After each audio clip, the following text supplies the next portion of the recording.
Welcome to Mechanic. Today we have a 2021 Mazda CX-9, and on this vehicle I'm going to show you how to change the time in case you need to.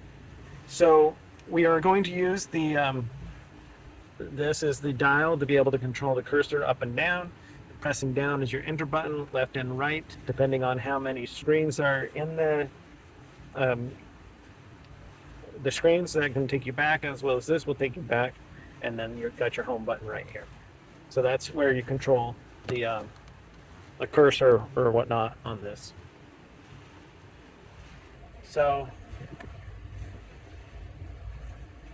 in the screen here, we are going to select settings, and then we have in-vehicle displays, or down here system settings. So we go settings, system settings, and then clock.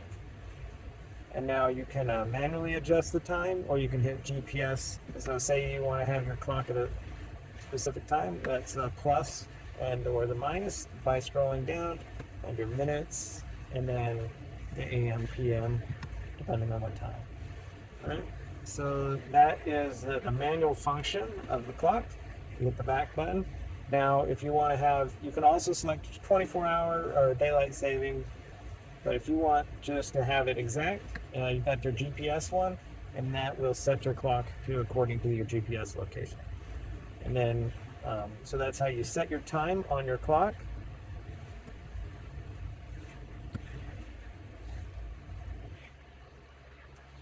All right, so that's how you would set your time and clock, time or clock, on your Mazda CX-9 of a 2021. If your infotainment screen is very similar on a CX-5 or any other Mazda product for the 2020 or 2021 or anything around that, it's going to be a similar process. Thanks for watching, Mechanic.